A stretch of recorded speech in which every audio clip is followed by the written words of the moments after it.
No matter how mature I am, no matter what I've experienced, what I've learned, when it came to something that you found to be important or worthwhile, it was like, well, you still don't know. Like, we love your thought there, but no. But we know better. There was no trust still. Right. And that just kind of continued on throughout life. And it didn't matter how old I was. It was like, oh, I still don't know anything. Oh, I haven't gained any trust. I don't have any room to make mistakes still, even though you guys don't get phone calls about it. Like there was no change in that. Welcome to When Our Adult Children Walk Away podcast, dedicated to one of the most painful and one of the least talked about experiences a family can go through, estrangement. I'm Dr. Janet Steinkamp. I'm a coach and consultant. I work with parents and families every day who are trying to find their way through the darkness of a broken relationship with their adult child. Whether you are a parent of a child who has walked away, an adult child trying to make sense of their own distance, or somewhere in the complicated middle of it all, this podcast is for you. We approach this topic with one rule: no guilt, no shame, and no blame. Estrangement is not a story about bad parents or ungrateful children. It's a story about human beings who lost the ability to connect and what it takes to understand why. Today, I'm doing something I've never done before.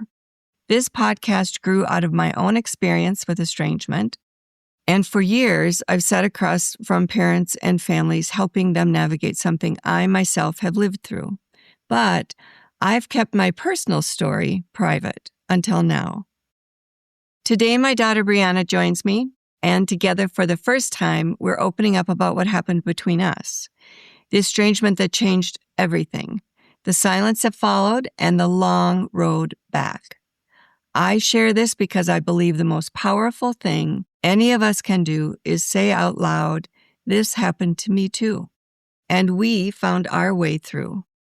This is part one of a 3-part series. In this episode, we go back to the beginning. Bria and I talk about what it was like growing up in our family, the community we lived in, the culture of perfectionism that surrounded us, and the communication patterns that quietly took root long before either of us understood what they were building up toward. You'll hear Bri describe what it felt like to grow up never quite feeling safe enough to be herself. You'll hear what happened when honesty was punished the same as a lie. And you'll start to understand how 1,000 small moments, none of them catastrophic on their own, can accumulate into something that eventually breaks a relationship apart. This is the story of the foundation, how we got here, and what neither of us saw coming. Welcome, Brianna. Thank you. I'm excited to be here. I'm glad that you were willing to join me here. This is a tough conversation, but I think we've talked about doing this for a long time, and I think the time has come, and I'm just grateful for you to be here. So a couple quick disclaimers. This is not a therapeutic conversation. We do not provide therapeutic services. We are coaches, and we consult with families and encourage you, if there's any aspect in your life right now that includes mental health, that you seek out licensed professional care. There's some resources on the website, or if I can be of specific help, just email me. So we'll dig in here. So let's see, Brianna, we know it's super rare for an adult, a child, and a parent to actually talk in public about their circumstances. I think we might be the first and only. So fun to be out of the gate together, I think. So let's start at the beginning, should we? Okay, let's do it. So when you think about growing up and our life together, right, when our family was young and in those early days, what would you say were the key issues for you in our relationship in particular? And what was the buildup? Well, I think that, there were things going on that were probably quite normal for children to experience with their parents. Just as you grow up, you're trying to figure out who you are and everything. But I think for me, there was always a lingering feeling of like judgment, unacceptance, and wanting, just where we grew up was a community that prided itself on perfection, I think. And so it was hard to not get caught up in that. And I think it did play a big role in our family back then. It was hard to ever feel like I could be myself. And some of this is just my own feelings. Doesn't necessarily mean you guys made me feel that way, but in the situation, it was how I felt. There was, I don't know, there was just always like this need for perfection. And I'd like to say I was pretty perfect, but I had my own things going on. Well, is it safe to say, even when you were home, there was no space for you to just feel safe, to just be yourself? Like you could never let down your guard. When I look back, that's how I see you. Yes, always. Yeah. Yeah, and you and I are very similar. I think, I don't know exactly why that is, but neither of us have ever been really great at being vulnerable or showing emotions. And my sibling, who I love dearly, did take up a lot of the emotional bandwidth in the house growing up, which is fine. We're just very different individuals in that sense, but it did maybe push me further into, I guess, having that guard up and just kind of keeping to myself. It never felt kind of safe or worthwhile to dive into my emotions or to like share emotional, vulnerable things with you guys. One thing that I kind of find funny now, but didn't feel very funny back then was, a lot of people say or parents will say, like, if you tell the truth, you won't get in trouble or you won't get in as much trouble. That was just never true for us. Whether we were honest or we lied, there was always punishment, and shame is what I felt as a kid and like a failure. So I just learned I might as well try to lie and get away with it, because either way there's going to be punishment. There was no like reward for, hey, it's okay, you made a mistake, thank you for being honest, how are we going to learn from this? It was like, you did what? Here's your punishment. So glad you told me. And it was, it was just kind of like and it was like, forget it. I'm not going to tell you about the things that I mess up on, because I'd rather just do my best to get away with it. Right. Which I can laugh at now, but it didn't feel funny as a kid. It was like this big weight, because it felt like either I was constantly hiding my mistakes, which, like, as a parent now, I do wish that our family had embraced failure more. I think it would have changed my mindset a lot as an adult and just growing up in general, knowing that failure is the only way to succeed. You have to fail at everything. You have to try. Right. There's no shame in it, but that's how we get to be who we are in life. So having to hide all of those things that felt shameful or like failures, even if they were something simple like, I don't know, I was a pretty good student, like getting a B- on a test, like that didn't feel good. It felt like a failure. Or if it was, I don't know. I mean, I never snuck out because you guys were always awake. I know it. We were brutal about that. You had no room to sneak out of that house. No, but I would sneak out at friends' houses and then have to hide that. But had I snuck out, which is a fairly common thing for a high schooler to do, had I been caught, it would have been would have been devastating to the family, and it would have been so shameful. It wouldn't have been like a learning experience, or that's a funny example, but there was just no room for mistakes, and everything but perfection felt like a mistake. So then it was just like, well, for my life to be easiest, I must meet all expectations. I must be a certain way. I must present myself a certain way. And in the community that we lived in, oftentimes it was just very catty and full of rumors and icky stuff. So if it was just like a dread of something I can't control. If you guys hear something and it's actually not true, I couldn't count on you guys believing me. You'd be like, well, why would so-and-so tell me that? And I'm like, well, I'm sorry an adult told you that, and I'm a kid, but I'm being honest. Yeah. So it was just like a lose situation is what I felt like as a kid, which did make me put up guards. It made me really hesitant to get close to you guys. And then, that's how it all kind of started. I don't think I even realized it was, I could see it was different than my friends' families, but all families have their things. Right. It just became more apparent as I got older that it doesn't have to be like that. And the weight of it all.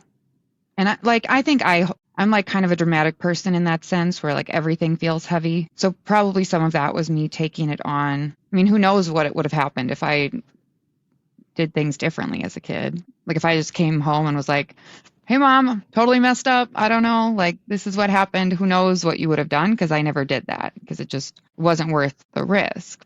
Yeah.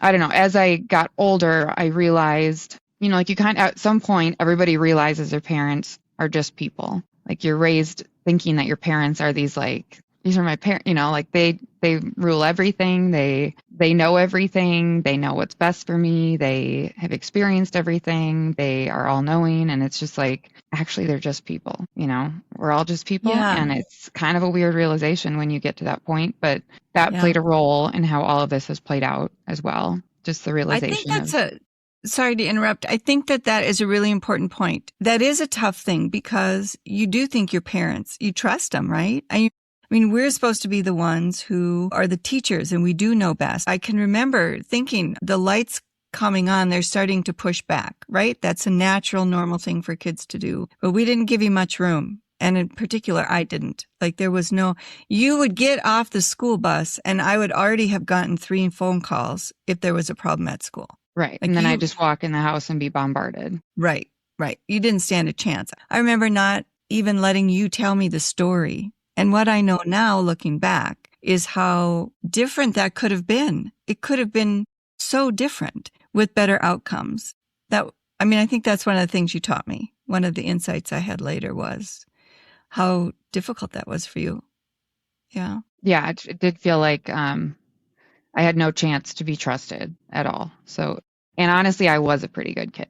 Like I really was a good kid. So to see some of my friends and be like, they are way worse kids than me. Like I'm a pretty good kid. Yeah. So I just felt like even being a great kid still wasn't like a safe space to be in. Yeah. You were a great kid. Both of our kids. Just to give our listeners a little bit of context, there are 4 people in our family, 2 children. We have been together for, I don't know, almost 40 years as a family. You're what, 33? 33. I've only been around. Yeah. Your dad and I have been together 40 years. You are not 40 years old. And your brother's what, couple years older, 35? He's 36. And both your dad and brother are pretty outgoing, charismatic, fun-loving, lighthearted people. And that is not necessarily our way of being in life. No. And they are... Is that a fair statement? Yes. And I think it's fair to say they're both maybe more in tune with their emotions. Far more emotional. My gosh. We know our emotions, but they are like, which isn't our thing. And it shows. There's a big difference. And it's obvious. But it's good. Like there needs to be balance. It's just, yeah. Yeah, absolutely. I mean, I think there are things to learn from people both directions, but for what we're talking about, it either can be pretty problematic. I mean, in one way, things don't feel like you're taken seriously. On the other hand, it's too serious. I mean, we were pretty tied to our opposites in that way. Well, and Dad always wanted me to talk about my feelings and emotions. But at the same time, it was like a weird dynamic because he wanted me to tell him everything and be honest. And it's like, well, that's great, Dad, but you and Mom are going to go in that room and you're going to decide what my punishment is still. Even if you tell me you love me still, the outcome is the same. And then I had to shut him down really hard as a kid, I remember. And I think that hurt his feelings. And I didn't know how to explain it back then or address it. Did you ever feel like you had to take care of those emotions? Like, were you responsible to make sure people's feelings weren't hurt at the same time? You had a lot of stuff coming at you. You had a lot of stuff. Yeah. I mean, I don't remember when it was exactly. I suppose it was just gradual, but certainly once I became pregnant, it was like, okay, you guys, that was like a big moment where I was like, wait, you're not my focus anymore. And honestly, you shouldn't have been my focus in the way I have made you my focus, because that was never supposed to be my job. But now I have kids coming of my own. Why am I managing your emotion? And that always felt like a weight. And I don't think I could have recognized it as a kid. Pretty much everything I did was, that I've talked about already, includes making sure to not upset the emotional balance within our relationships. Like where I would feel shame. Or I would feel shame. You guys would feel as it was a failure to me. And if I failing you guys was like a horrific thought, but it all just plays into that, like managing other people's emotions. Yeah. Well, it was a small town. And so when I look back, I can see that you didn't have room. There wasn't space. There wasn't any, almost like a sense of being able to breathe. It was constant. Who was talking about who was doing what with, our families were so intertwined in this small town that was, fairly affluent. And so it was a lot of keeping up with the Joneses, as they say. And that was a big deal for me. I needed to be on the top. And that was a really difficult spot to put you in. Well, I'm sure I know it wasn't all pleasant for you either, but no, it was a waste. I look back now and I think, what in the world was I thinking about? Where did I go off the rails? I didn't grow up in an affluent household. I didn't grow up with money. Your dad didn't grow up with money. And we never really had a lot of money. So it isn't as if we were affluent. We were in this town trying to keep up. And I went off the rails. That's not to say I feel like I was a bad mom. It's that I wasn't the mom you needed or the best mom I could have been. And there's no shame in that. I think it's likely every mom could look back and see that in how she raised her children. Yeah. You guys were great parents. I didn't by any means have a, terrible childhood. That is not at all the case. You guys were great parents. You kept me safe. You put a roof over my head. You fed me. I got to do everything I wanted to do. I had everything I needed. And it's not like every day was this miserable life. It's just that there were things that weren't how I wish that they could have been. And yeah, that community was tough. It was honestly tough. The parents were worse than the kids. So it really put probably a whole bunch of kids from there that have similar feelings. If nothing else, a lot of kids that came out of that community are in therapy today for a lot of different reasons, because for sure it was messy. So when did you become aware that these feelings, that the issues in our relationships, that the things where we were not aligned, we were not communicating well, I thought I was doing one great job, you weren't getting, things were not aligned. When did you realize that those issues were bigger than just a frustration or an irritant, that these were really problems? Well, I remember throughout my childhood, like when I specifically like in high school, if I heard you guys talk to friends or our relatives about our relationship, it would just be lies, or if somebody was like, oh, you guys are so close. And you'd be like, oh, I know we have such a great relationship. I'd be like, wait, what? I don't feel that at all. And that sucks. That rather than, I don't think that you fully believed it. Maybe you did. I don't know. But like from my point of view, I was like, it sucks that you would rather just smile and know that we're like playing it off really well. And that's a win for you rather than to ever reflect. And I guess I don't know how you would have known, or if you did see that I was feeling these things or hiding things or not being out in the open, but hearing you or dad just pretend like everything was okay to others, I was just like, that sucks. Like that really sucks that that's more important to you than actually like reflecting and being like, maybe things aren't that great. I think you're right. I think we knew that there were things that were not great. We went to family therapy, the four of us, on a couple different occasions. We knew that there were things that weren't great. They didn't strike me as so not great that our family would fall apart. Hindsight's 2020. And it's interesting to hear you say that that was your experience listening to those conversations, because I don't remember feeling like we were presenting as false. I also know now in hindsight that there were huge disconnects. Yeah. So, yeah. For me, it felt completely false because I'm like, you guys don't know me at all. You know nothing about what I actually want, what I actually am interested in, what my biggest fears are, what my biggest desires are. You know nothing about me. So to hear you say like, oh, we're so close, I'm just like, okay. Yeah. Then I guess I'll just keep doing what I'm doing. Yeah. Yeah. And I don't think I knew how to get close. I don't know.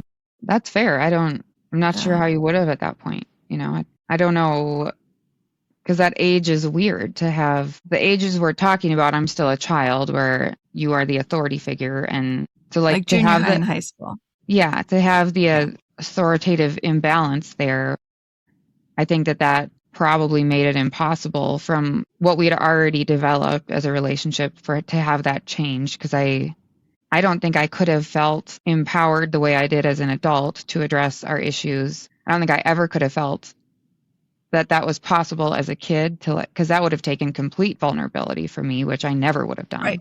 Well, we never empowered you. I think empower is a great word, because we didn't, if you parent as an authority, you're not empowering the other person. The power imbalance is so huge.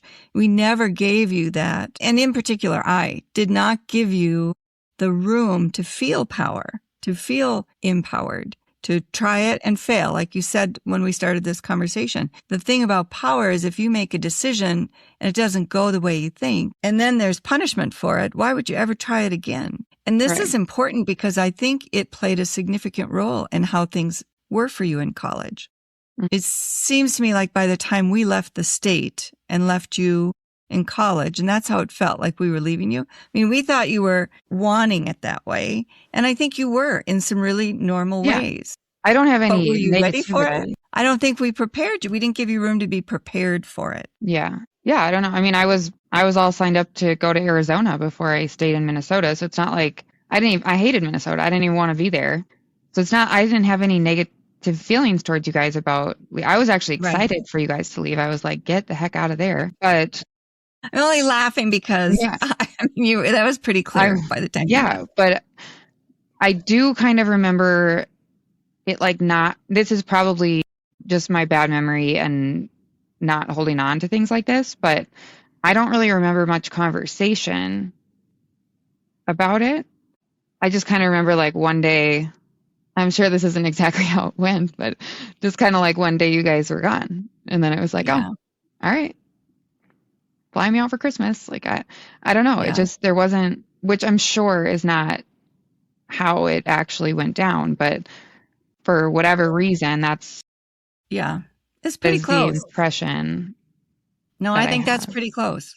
Okay. Well, because I looked for a job for 2 years, found a job, and I was done. I too wanted out of Minnesota. I wanted out of that little town by then. I was terribly unhappy and professionally had sort of hit the ceiling. And I think that was a lot of it. I knew you weren't coming back. I knew Zachary wasn't coming back. My kids were not coming back, and I didn't want them to. It was not a healthy town. So I think what you're saying is actually pretty accurate. We just sort of bolted. But remember, just to give context, you had studied abroad for a semester on your own, literally on your own. It wasn't a university program. You got on a plane and went to South America. Yeah, there was nobody else from the university there. No. And we just let you go. And I think about that. I mean, in the context of power and self-confidence and understanding or maybe trusting yourself, it went like from 0 to 60. Yeah. We were making all the decisions and then sending you off to another country. I mean, to me, that was a pivotal mistake on our part. That part didn't feel like a mistake to me. I had a great time, learned a lot, got to see the world, but it was the mistake weird. It wasn't letting you go. The mistake was not giving you the room to prepare yourself for that kind of launch. Well, to me, the weird part in hindsight was having that freedom to go do that, be independent, experience that on my own, then to come back. And it was like, no matter what I did, I never gained any independence from you guys when I was here. You know, it was like, oh, I'm right back to asking permission to XYZ, or like, I'm right back to having to explain myself for this. Like, I just lived abroad for 6 months, and I had a host mom, and I saw how their families functioned over there. They didn't ask permission for anything. So now to come back and be like, oh, so no matter what I'm experiencing in life, no matter what I don't know, no matter how mature I am, no matter what I've experienced, what I've learned, what you guys never, when it came to something that you found to be important or worthwhile, it was like, well, you still don't know. Like, we love your thought there, but no. But we know better. Yeah, it was just like, there was no trust still. Like, you couldn't trust me to make my own decisions, even though at this point in life, I was very well aware, like, if I were to fail, consequences are on me. You know, like, I am an adult at that point. Right. And that just kind of continued on throughout life. And it didn't matter how old I was. It was like, oh, I still don't know anything. Oh, I haven't gained any trust. I don't have any room to make mistakes still, even though you guys don't Right. get phone calls about it. Like there was no change in that. What I'm hearing in here that really resonates and makes sense is that we didn't grow up with you as parents. Mm-hmm. You were growing up, finding your own way, and we were pushing you out of the nest, but we weren't giving you credit. We weren't acknowledging your, growing into a young adult. So I think what you're saying is very accurate. When I look back, I did not grow up as a mom. And I hear that from a lot of people, a lot of adult children. That's a theme. That is not, I think when people study these generations, they're going to look back and recognize that we didn't. We were helicopter parents and we never parked the helicopter. We just kept buzzing around you. And I think the question then is, especially for the people who are listening, how did that trip you up later? Like, how did that set you up for as you get older, the failures are bigger. The cost is bigger. The price is, higher. I think that links a lot with the managing your parents' emotions, because if you guys are never growing up in your role, we have to grow up. We don't get to stay kids forever. Everybody has to grow up. So like our lives are changing. Our responsibilities are changing. Our consequences are changing. You guys are still wanting that same relationship, which just makes the load of managing your emotions heavier. Because it's like, life doesn't stop for us, but you guys acting like it's the same roles is ridiculous. Because I behind closed doors, I still have to go do everything that you had to do when you were my age. But now I'm having to either hide it from you, pretend like it's all okay, or lie about it, or bring it up to you and hear about it in a way that it's like, okay, you might not like it, but I don't have another choice right now. So Right. Now, Right. Okay, what do you want me to do with that? Right. Like, what do you do with the judgment and the criticism and all that negativity while you're still trying to manage your own life? And yeah, it's so clear to look back at that now. So clear. Yeah. Well, I guess I'm more curious if other adult children in this have felt that as well, where it almost felt like babysitting emotions. It was like, okay, yep, all right. Mm-hmm. When you get to a certain age, it's like, okay, mom, okay, dad, yep. And it kind of feels like almost a game. It's like, what are we doing here? Right. I think it's a really common experience. At least that's what comes up in the surveys, is that the language sounds like, I can't be responsible for you anymore. Like, I've been taking care of you for years. And parents are like, what? We thought we were taking care of you. Yeah.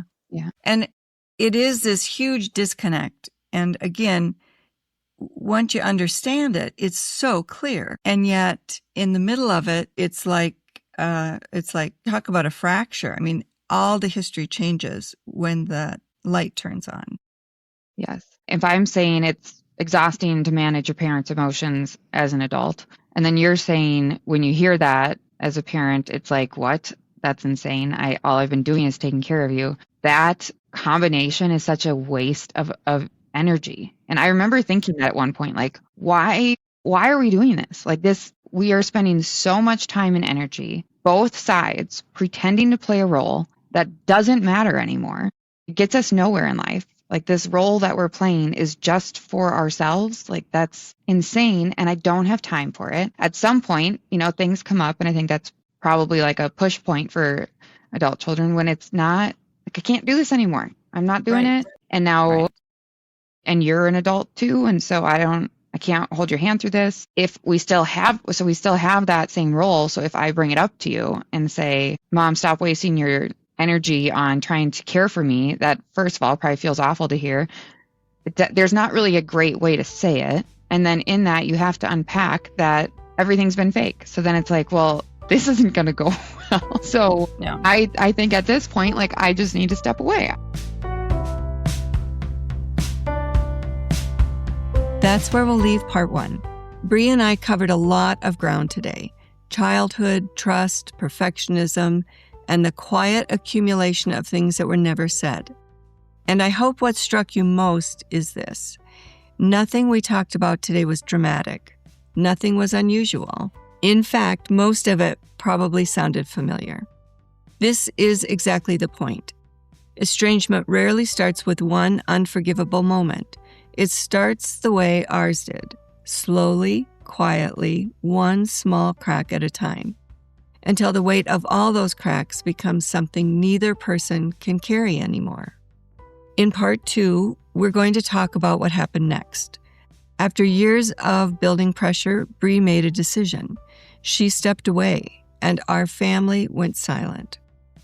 We'll talk about what that silent actually looked like from both sides, what Bree was feeling during those years apart, what I was feeling, what it does to a parent to have their child disappear from their life, and what it does to an adult child to finally, for the first time, have room to breathe. And in part 3, because yes, there is a part 3, we'll talk about what it took to find our way back to each other. That part of the story is possible. Thank you so much for being here today. If you're listening to this podcast, I know it's probably because of something in your own life that brought you here. And I want you to know you are not alone in this. These conversations are hard, and they are worth having. If today's episode resonated with you, please follow or subscribe wherever you listen to podcasts. It helps us reach more families who need to hear these stories, and it means the world to us. You can also find resources, connect with me directly, and learn more about the work we do at whenouradultchildrenwalkaway.com. Until next time, you are not alone, and there is a way through.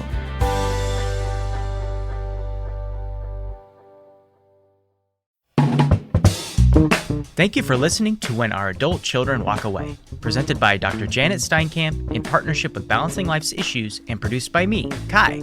Want to connect with Dr. Janet? You can find resources, connect with her directly, and learn more about the work we do at whenouradultchildrenwalkaway.com. And be sure to follow and subscribe to the show wherever you listen to podcasts, including YouTube. Anything else to add, Miles? Yeah.